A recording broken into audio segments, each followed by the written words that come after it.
യേശുവിൽ ഏറ്റവും പ്രിയപ്പെട്ടവരെ, അനുഗ്രഹീതരായവരെ, സന്തോഷമായിട്ടിരിക്കാം. നിങ്ങൾക്കെല്ലാവർക്കും വേണ്ടി പ്രാർത്ഥിക്കുന്നു. നിങ്ങൾ നൽകുന്ന പ്രാർത്ഥനയ്ക്കും പ്രോത്സാഹനത്തിനും എല്ലാം ഒരുപാട് നന്ദി അറിയിക്കുന്നു. ഒരു സ്ഥലത്ത് ദൈവവചനവുമായി പോകുവാനിട വന്നപ്പോൾ, 3-4 ദിവസം അവിടെ ആയിരുന്നപ്പോൾ, ഡെയിലി ബ്ലെസ്സിങ്ങിലൂടെ വചനം കേട്ട അനേകരുടെ സാക്ഷ്യങ്ങൾ കേൾക്കുവാനിട വന്നു. അതിൽ 6 പേര് സാക്ഷ്യം പറഞ്ഞത് മദ്യം, മയക്കുമരുന്ന്, ലഹരിക്ക് അടിമപ്പെട്ട സാഹചര്യത്തിൽ കഴിഞ്ഞ 6 പേരുടെ ജീവിതത്തിൽ ഒരു ദേശത്ത് വിടുതലുണ്ടായെന്ന്, മാറ്റമുണ്ടായെന്ന്. വർഷങ്ങൾ പഴക്കമുള്ളതും കൂട്ടുകൂടി ആ രീതിയിലായിപ്പോയ സാഹചര്യങ്ങളിലൊക്കെപ്പെട്ട ആളുകൾ ഡെയിലി ബ്ലെസ്സിങ്ങിൽ വചനം കേട്ട് പ്രാർത്ഥിച്ചതിലൂടെ അവർക്ക് വിടുതലുണ്ടായെന്ന്. പ്രിയപ്പെട്ടവരെ, നിങ്ങൾ കേൾക്കുന്ന വചനങ്ങൾ നിങ്ങൾക്കൊരു അനുഗ്രഹമായി മാറാതിരിക്കില്ല. നിങ്ങൾ കേൾക്കുന്ന വചനം നിങ്ങൾക്കൊരു ഉത്തരമാകാതിരിക്കില്ല. ഇന്നല്ലെങ്കിൽ നാളെ നിങ്ങൾ പ്രാർത്ഥിച്ച പ്രാർത്ഥന അനുഗ്രഹമായിട്ട് വരും. ഒരു വാക്ക് പ്രാർത്ഥിച്ചു കൊള്ളട്ടെ. കർത്താവേ, ഇന്ന് ഈ വചനം കേൾക്കുന്നവരെ, പ്രഭാതത്തിൽ എഴുന്നേൽക്കുന്നവർ, ഈ സമയം മോർണിംഗ് പ്രെയർ പോലെ പ്രഭാതത്തിൽ പ്രാർത്ഥിക്കുന്ന ഈ വ്യക്തിയെ, കുടുംബത്തെ, ദേശാന്തരങ്ങളിലിരുന്ന് കേൾക്കുന്നവർ, സമീപത്തും വിദൂരത്തുമായിരുന്ന് ശ്രദ്ധിക്കുന്നവർ, ദൈവമേ, അങ്ങയുടെ പ്രിയപ്പെട്ട മക്കളാണിവർ. ഇവർ പലരും വലിയ സങ്കടത്തിലുള്ളവരുണ്ട്, പലരും വേദനയിൽ കഴിഞ്ഞു പോകുന്നവരുണ്ട്. കേൾക്കുന്ന വചനമാണ് അവരുടെ ധൈര്യമായി മാറുന്നത്, പ്രതീക്ഷയായി മാറുന്നത്. ഞങ്ങൾ നന്ദി പറയുന്നു. ഈ കുടുംബത്തിന് വേണ്ടി, ജനങ്ങൾക്ക് വേണ്ടി എല്ലാം ഞങ്ങൾ പ്രാർത്ഥിക്കുന്നു. നിങ്ങൾക്കെല്ലാവർക്കും വേണ്ടി ഞങ്ങൾ പ്രാർത്ഥിക്കുന്നു. നല്ലൊരു ദിവസമാകും, നല്ലൊരു അനുഗ്രഹമാകും. പ്രതീക്ഷയോടെ, പ്രാർത്ഥനയോടെ ഈ വചനം നമുക്ക് ശ്രദ്ധിക്കാം. വിശുദ്ധം പ്രാർത്ഥിക്കുക, ദൈവത്തിൽ ആശ്രയിക്കുക. അടുത്ത വാക്യം 23, സത്യമായി ഞാൻ നിങ്ങളോട് പറയുന്നു. അപ്പോൾ വെറുതെ പറഞ്ഞതല്ല, പ്ലാൻ ചെയ്ത് കൃത്യമായി പറഞ്ഞ വാക്കാണ്. സത്യമായി ഞാൻ നിങ്ങളോട് പറയുന്നു എന്ന് എഴുതിയിരിക്കുന്നത്. വേറെ ആരും പറഞ്ഞതല്ല, യേശു പറഞ്ഞ വാക്കാണ്. ആരെങ്കിലും, ആരുമായിക്കൊള്ളട്ടെ, ഇന്നയാളെന്ന വ്യത്യാസമൊന്നുമില്ല, ആരെങ്കിലും ഈ മലയോട് ഇവിടെ നിന്നും മാറി കടലിൽ ചെന്ന് വീഴുക എന്ന് പറയുകയും ഹൃദയത്തിൽ ശങ്കിക്കാതെ താൻ പറയുന്നത് സംഭവിക്കുമെന്ന് വിശ്വസിക്കുകയും ചെയ്താൽ അവനത് സാധിച്ചു കിട്ടും, അവനത് അനുഗ്രഹമായിട്ട് വരും. ഈ വചനം ഇന്ന് പറയുവാൻ കാരണമുണ്ട്. നിയോഗ പ്രാർത്ഥന ഡെയിലി ബ്ലെസ്സിങ്ങിലൂടെ ദിവസവും നമ്മൾ കേൾക്കുന്നത് ദൈവത്തിൻ്റെ വചനമാണ്. ആ വചനത്തിലൂടെയാണ് നമ്മൾ പ്രാർത്ഥിക്കുന്നത്, നമ്മളെ തന്നെ സമർപ്പിക്കുന്നത്. അപ്പം ഞങ്ങൾ ഈ ദിവസങ്ങളിലൊക്കെ പ്രാർത്ഥിക്കുമായിരുന്നു, കർത്താവേ, ഈ നിയോഗ പ്രാർത്ഥന വരാൻ പോവുകയാണ്. ഒക്ടോബർ മാസം 1 വർഷം തികയാണ്. എങ്ങനെയാണത് കുറച്ചുകൂടെ പ്രാർത്ഥിക്കേണ്ടത്? എങ്ങനെ പ്രാർത്ഥിക്കുമ്പോഴാണ് ആ പ്രാർത്ഥന കുറച്ചുകൂടെ ശക്തമാകുന്നത്? അപ്പോൾ ഈ വചനമാണ് ശ്രദ്ധയിൽപ്പെട്ടത്. നിനക്ക് കടുകുമണിയോളം വിശ്വാസമുണ്ടാവുകയും ഈ മലയോട് ഇവിടെ നിന്ന് മാറണമെന്ന് വിചാരിച്ചാൽ പോരാ. ഈ മല ഇവിടെ നിന്ന് പോയിരുന്നെങ്കിൽ എന്ന് ചിന്തിച്ചാൽ പോരാ. ഈ മല ഇവിടെ നിന്ന് മാറണമെന്ന് നമ്മൾ വേറെ 10 പേരോട് പറഞ്ഞുകൊണ്ടിരുന്നിട്ടും കാര്യമില്ല. നമ്മൾ എന്ത് ചെയ്യണം? വിശ്വാസത്തോടെ അത് പറയണം. വിശ്വാസത്തിൽ അത് പറയണം, പറഞ്ഞു പ്രാർത്ഥിക്കണം. മനസ്സിൽ വച്ചാൽ പോരാ, പറയണം. വിശ്വാസത്തിൽ ദൈവസന്നിധിയിൽ നിന്നുകൊണ്ട് പറഞ്ഞു പ്രാർത്ഥിക്കണം. ഇന്ന കാര്യങ്ങൾ, ഇന്ന പ്രതിസന്ധി മാറണം, ഇന്ന രോഗം മാറണം, ഇന്ന സാമ്പത്തിക ബുദ്ധിമുട്ട് മാറണം, ഇന്ന കടബാധ്യത മാറണം. പറയണം, പറഞ്ഞു പ്രാർത്ഥിക്കണം. മല പോലുള്ള പ്രശ്നങ്ങളായിരിക്കും ഇന്ന് മുമ്പിലുള്ളത്. ആ മലയെക്കുറിച്ചാണ് നമ്മളെല്ലാവരും പറഞ്ഞുകൊണ്ടിരിക്കുന്നത്. പ്രശ്നം വലുതാണ്, ആ പ്രതിസന്ധി വലുതാണ്, ഈ പ്രശ്നം ഇങ്ങനാണ്, ഈ പ്രശ്നം ഇനി എന്നാ ചെയ്യുമെന്ന് അറിയത്തില്ല, ഇനി എങ്ങനെ മുന്നോട്ട് പോകുമെന്ന് അറിയില്ല, ഞങ്ങളുടെ മുമ്പിൽ വേറെ ഒരു വഴിയില്ല, ഞങ്ങൾ വല്ല നാട് വിട്ടു പോകണമെന്നാണ് ചിന്തിക്കുന്നത്, മരണത്തെക്കുറിച്ച് പോലും ഞങ്ങൾ ചിന്തിക്കുന്നുണ്ട്.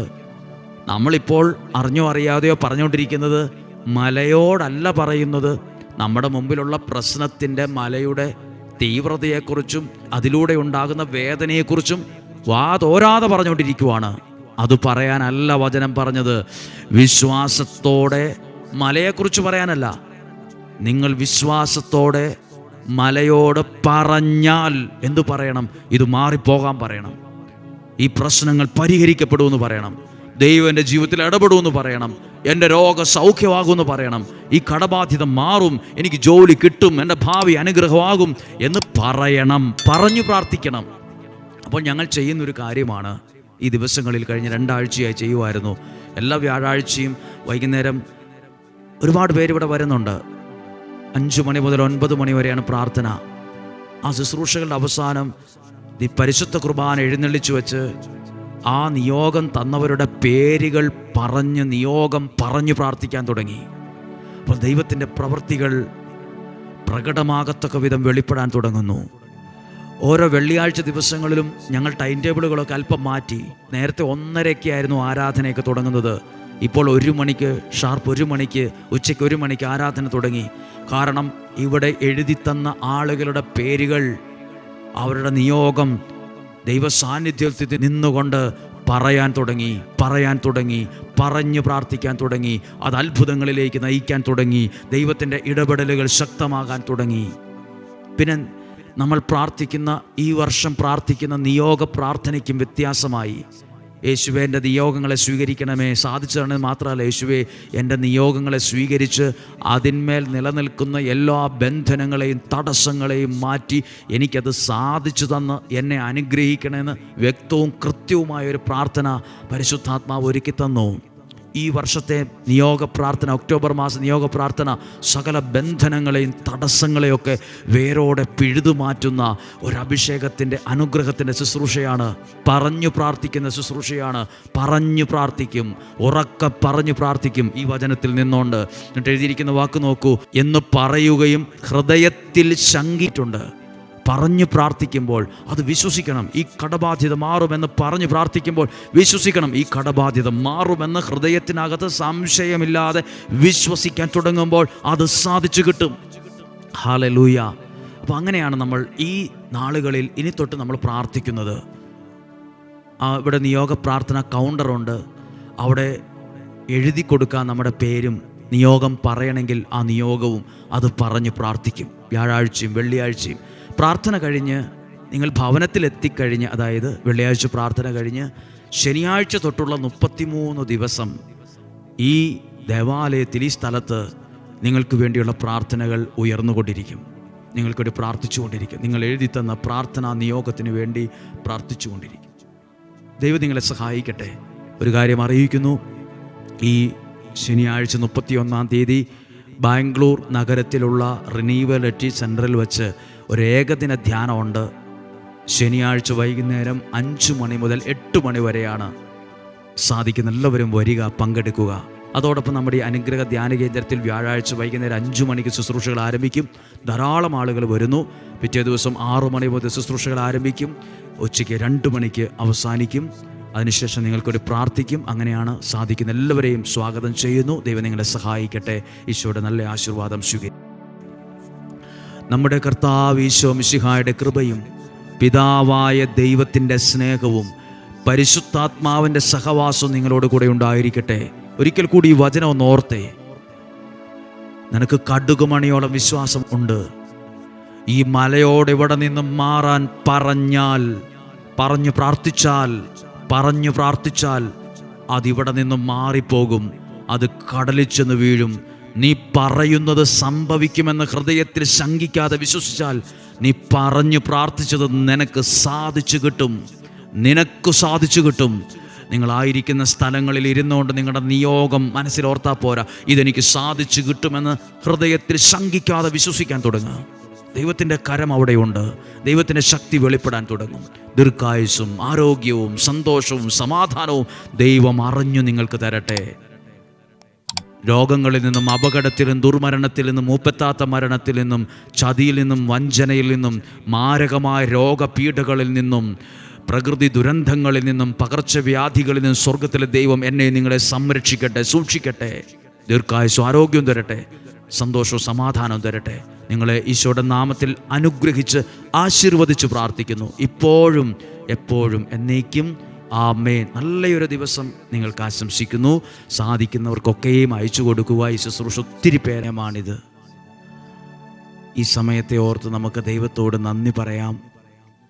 ഇന്ന് നിങ്ങൾക്ക് വേണ്ടി പ്രത്യേകം സമർപ്പിച്ച് പ്രാർത്ഥിക്കുന്നു.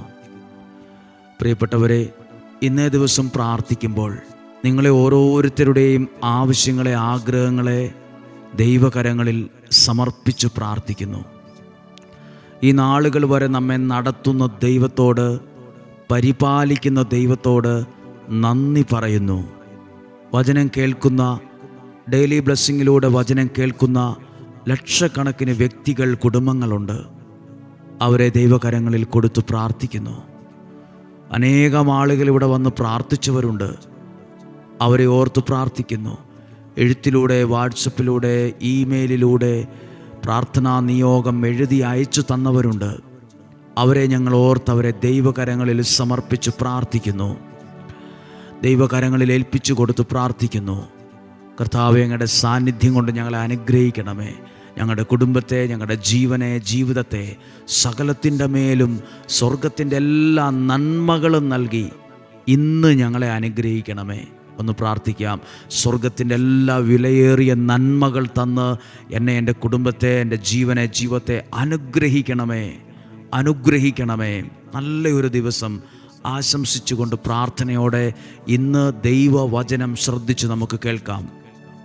ഇന്ന് നാം കേൾക്കുന്ന വടിയിൽ ഉയർത്തി നിർത്തുക. ഒരു പിച്ചള സർപ്പത്തെ ഉണ്ടാക്കി ഒരു കമ്പിൽ, ഒരു വടിയിൽ ഉയർത്തി നിർത്തുക. ദംശനമേൽക്കുന്നവർ അതിനെ നോക്കിയാൽ മതി, മരിക്കുകയില്ല. 9-ാമത്തെ വാക്യം. മോശ പിച്ചള കൊണ്ടൊരു സർപ്പത്തെ ഉണ്ടാക്കി അതിനെ ഒരു വടിയിൽ ഉയർത്തി നിർത്തി. ദംശനമേറ്റവർ പിച്ചള സർപ്പത്തെ നോക്കി അവർ ജീവിച്ചു. അതായത് ഒരു പ്രതിസന്ധി ഉണ്ടായപ്പോൾ, ദംശനമേൽക്കുന്ന സാഹചര്യങ്ങൾ ഉണ്ടായപ്പോൾ സ്വർഗത്തിലെ ദൈവം അതിനെ പരിഹാരം കൽപ്പിച്ചു. മോശയോട് പറഞ്ഞു, നീ ഒരു പിച്ചള സർപ്പത്തെ ഉണ്ടാക്കി അതൊരു വടിയിൽ ഉയർത്തി നിർത്തുക. അതിനെ നോക്കിയാൽ മതി, ആ പ്രശ്നം മാറും. അതിനെ നോക്കിയാൽ മതി, ആ പ്രതിസന്ധി മാറും. ഞാനിത് വ്യക്തമായി നിങ്ങളോട് പറയാം. ഒരു വചനം ഉയർത്തപ്പെടേണ്ടിയിരിക്കുന്നു. ദൈവത്തെ ഉയരേണ്ടവരാണ് നമ്മൾ. ദൈവത്തെ മഹത്വപ്പെടുത്തേണ്ടവരാണ് നമ്മൾ. മോശ പിച്ചള സർപ്പത്തെ ഉയർത്തി അതിനെ നോക്കിയപ്പോൾ തന്നെ ആ പ്രശ്നത്തിൽ നിന്ന്, പ്രതിസന്ധിയിൽ നിന്ന് രക്ഷപ്പെടാനും ജീവിക്കാനും ആ കാലഘട്ടത്തിൽ സാധിച്ചു. അതുപോലെ മനുഷ്യപുത്രനെ, ദൈവപുത്രനെ ഉയർത്തണം. ഏത് പ്രശ്നം, ദൈവത്തെ നോക്കിയവർ പ്രകാശിതരായി എന്നാണ്. ദൈവത്തെ നോക്കിയവർ വെളിച്ചത്തിലേക്ക് വന്നു എന്നാണ്. പ്രിയപ്പെട്ടവരെ, ഇങ്ങനെ വചനം കേൾക്കുന്ന എല്ലാവരോടും ഒരു കാര്യം പറയാനുണ്ട്. യേശുവിനെ ഉയർത്തേണ്ടവരാണ്, വചനത്തെ ഉയർത്തേണ്ടവരാണ്. അതിൻ്റെ താഴെ ഒരു വാക്യം എടുത്തിട്ട് 16-ാമത്തെ വാക്യം എന്തിനാണെന്നറിയോ? അങ്ങനെ ഉയർത്തിയാലുള്ള ഗുണം എന്തെന്നാൽ അവനിൽ വിശ്വസിക്കുന്ന ഏവരും നശിച്ചു പോകാതെ നിത്യജീവൻ പ്രാപിക്കേണ്ടതിന്. നശിച്ചു പോകത്തില്ല, നിത്യജീവൻ പ്രാപിക്കാൻ തുടങ്ങും. നശിച്ചു പോകാതിരിക്കാൻ. പ്രിയപ്പെട്ടവരെ, ഈ കാലഘട്ടത്തിൽ ഈ ഡെയിലി ബ്ലെസ്സിങ് ഒക്കെ ദൈവം നമുക്ക് വേണ്ടി ഒരുക്കിയ ഒരു ശുശ്രൂഷയാണ്. ഇതിലൂടെ നമ്മൾ ചെയ്യുന്നത് ദൈവത്തിൻ്റെ വചനത്തെ ഉയർത്തുകയാണ്. അനേകർ ഇത് കേൾക്കുകയാണ്, അനേകർ ഇത് വിശ്വസിക്കുകയാണ്. അതിലൂടെയാ അനേകർ നഷ്ടപ്പെട്ടു പോകാതെ, നശിച്ചു പോകാതെ ജീവിതത്തിലേക്ക് കയറി വരുന്നത്. നിങ്ങളിലൂടെ ആയിരിക്കും. പ്രിയപ്പെട്ടവരെ, നമ്മൾ ഈ ശുശ്രൂഷ ചെയ്യുമ്പോൾ നമ്മൾ ചിന്തിക്കും, ഞാൻ എന്തിനാണ് ഇത് ഷെയർ ചെയ്യുന്നത്? ഞാൻ എന്തിനാണ് ഇത് വേറൊരാളോട് പറയുന്നത്? എന്നിലൂടെ ദൈവത്തിൻ്റെ വചനം വേറൊരാൾ കേൾക്കുമ്പോൾ, മോശ പിച്ചള സർപ്പത്തെ ഉയർത്തിയതുപോലെ ഞാൻ ദൈവത്തിൻ്റെ വചനത്തെ, ദൈവത്തെ ഉയർത്തുകയാണ്.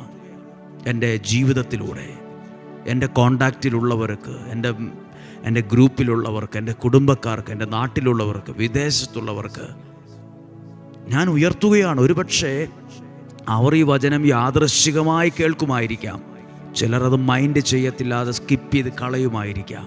പക്ഷെ കേൾക്കുന്ന ഒരാൾ ചിലപ്പോൾ ആ വ്യക്തി അന്ന് അനുഭവിക്കുന്ന വേണ്ട ആ ദിവസങ്ങളിൽ, ആ നാളുകളിൽ അനുഭവിച്ച പ്രശ്നങ്ങളിൽ നിന്നൊക്കെ വിടുവിക്കപ്പെടാൻ ചിലപ്പോൾ ഈ ഒരൊറ്റ കേൾവി മതിയാവും. ഈ ഒരൊറ്റ ഒരു കേൾവി മതിയാകും. അതുകൊണ്ട് പ്രിയപ്പെട്ടവരെ, മോശ പിച്ചള സർപ്പത്തെ ഉയർത്തി ദംശനമേറ്റവർ അതിലേക്ക് നോക്കിയപ്പോൾ തന്നെ അവർ രക്ഷപ്പെട്ടു എന്നാണ്. എന്നാൽ ഇന്ന് നമ്മൾ ഉയർത്തുന്നത് പിച്ചള സർപ്പത്തെയല്ല, ഇന്നും ജീവിക്കുന്ന ദൈവത്തെയാണ്. ഇന്നും ജീവിക്കുന്ന ദൈവത്തിൻ്റെ വചനത്തെയാണ്. ആ വചനം ഇന്ന് എന്നിൽ പ്രവർത്തിക്കും. അത് നിൻ്റെ കുടുംബത്തിൽ പ്രവർത്തിക്കും. നിൻ്റെ പ്രാർത്ഥനകൾക്ക് മറുപടിയായത് മാറും. പ്രശ്നങ്ങൾക്ക് പരിഹാരമായത് മാറും. രോഗത്തിന് സൗഖ്യമായി മാറും. ബന്ധനങ്ങളിൽ നിന്ന് വിടുതലായത് മാറും. അത് അനുഗ്രഹമായി മാറും. ഭാവിയായി മാറും. വെളിച്ചമായി മാറും. പിച്ചള സർപ്പത്തെ അല്ല ഉയർത്തുന്നത്, ജീവിക്കുന്ന ദൈവത്തിൻ്റെ വചനത്തെ. ആരും ഇങ്ങനെ ഉയർത്തിയ ആരും, ഇങ്ങനെ പ്രാർത്ഥിക്കുന്ന ആരും നശിച്ചു പോകുകയില്ല, തകർന്നു പോവുകയില്ല, വീണു പോവുകയില്ല. കാരണം ദൈവത്തിൻ്റെ ശക്തമായ കരം അവരെ ചേർത്ത് പിടിക്കും. ഞാൻ നിങ്ങൾക്ക് വേണ്ടി പ്രാർത്ഥിക്കുന്നു. പ്രിയപ്പെട്ടവരെ, 1-2 കാര്യങ്ങൾ ഈ പ്രാർത്ഥനയിൽ അറിയിക്കുകയാണ്. നിയോഗ പ്രാർത്ഥന. ഞങ്ങൾ ഈ ആലയത്തിൽ പ്രാർത്ഥിച്ചുകൊണ്ട് മുന്നോട്ട് പോകുന്ന ഒരു സാഹചര്യമുണ്ട്. അപ്പോൾ ദൈവം നൽകിയ ഒരു ഉത്തരവനുസരിച്ചാണ് ഈ നാളുകളിൽ പ്രാർത്ഥിക്കുന്നത്. ആ പ്രാർത്ഥന ഇങ്ങനെയാണ്: എല്ലാ വ്യാഴാഴ്ചയും വൈകുന്നേരവും വെള്ളിയാഴ്ചത്തെ ആരാധനയിലും നിയോഗം സമർപ്പിച്ചവരുടെ പേരുകൾ പറഞ്ഞ് നിയോഗം പറഞ്ഞ് പ്രാർത്ഥിക്കുന്ന ഒരു ശുശ്രൂഷയാണ്. ആ ഒരു ശുശ്രൂഷ ഒത്തിരി പേർക്ക് അനുഗ്രഹമാകുന്നുണ്ട്.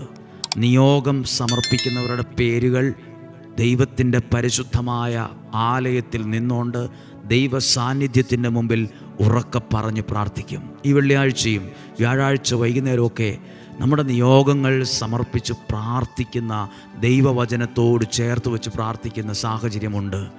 എല്ലാവരെയും സ്വാഗതം ചെയ്യുന്നു. നമുക്ക് ഒരുമിച്ച് പ്രാർത്ഥിക്കാം.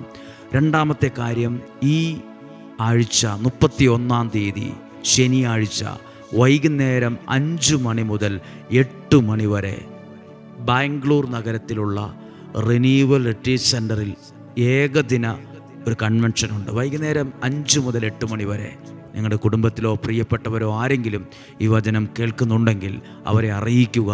ആ സമയം ഒരു നിമിഷം നമുക്ക് ഒരുമിച്ച് പ്രാർത്ഥിക്കാം. അത് നിങ്ങളുടെ ജീവിതത്തിനൊരു അനുഗ്രഹമാകും. അതൊരു വിടുതലിന് കാരണമാകും. അതൊരു നന്മയ്ക്ക് കാരണമാകും. സമയം പ്രയോജനപ്പെടുത്തുക. നമുക്ക് ഒരുമിച്ച് പ്രാർത്ഥിക്കാം. നമുക്ക് ഈശോയുടെ ആശീർവാദം സ്വീകരിക്കാം. നമ്മുടെ കർത്താവ് ഈശോ മിശിഹായുടെ കൃപയും പിതാവായ ദൈവത്തിൻ്റെ സ്നേഹവും പരിശുദ്ധാത്മാവിൻ്റെ സഹവാസവും നിങ്ങളോട് കൂടെ ഉണ്ടായിരിക്കട്ടെ. കർത്താവേ, മോശ പിച്ചള സർപ്പത്തെയാണ് ഉയർത്തിയത്. ഞങ്ങൾ ഉയർത്തുന്നത് അങ്ങയുടെ വചനമാണ്. ഞങ്ങൾ ഉയർത്തുന്നത് അങ്ങയുടെ നാമമാണ്. ഞങ്ങൾ ഉയർത്തുന്നത് അങ്ങയുടെ ശക്തിയാണ്. ഈ വചനം കേൾക്കുന്നവരെ, ഈ വചനം അനേകം ആളുകൾക്ക് 100, 500, 1000 പേർക്ക് അയച്ചു കൊടുക്കുന്നവരുണ്ട്. പ്രാർത്ഥന പല പ്രാവശ്യം കേൾക്കുന്നവരുണ്ട്, എഴുതി വയ്ക്കുന്നവരുണ്ട്. എല്ലാവരെയും സഹായിക്കണമേ, അനുഗ്രഹിക്കണമേ. ദൈവമേ, അങ്ങ് നൽകുന്ന സമ്പത്തും ഐശ്വര്യവും ഞങ്ങൾക്കുണ്ടാകണം. അങ്ങ് നൽകുന്ന ആരോഗ്യവും ദീർഘായുസ്സും ഉണ്ടാകണം. സന്തോഷവും സമാധാനവും നല്ല ഭാവിയും നല്ല ജീവിതവും എല്ലാം ഞങ്ങൾക്ക് ഒരുക്കി തരണമേ. ഈശോയുടെ നാമത്തിൽ അനുഗ്രഹിച്ചേൽപ്പിച്ച് പ്രാർത്ഥിക്കുന്നു. ദീർഘായുസ്സും ആരോഗ്യമുണ്ടാകട്ടെ.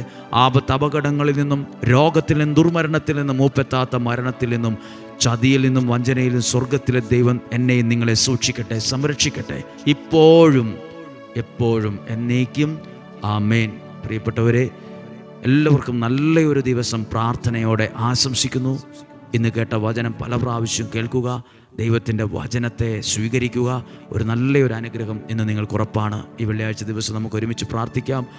കോട്ടയം ഭാഗത്തുനിന്ന് ആർക്കെങ്കിലും വരാൻ താല്പര്യമുണ്ടെങ്കിൽ ആ ഭാഗത്തുനിന്ന് ഒരു ബസ് സർവീസുണ്ട്.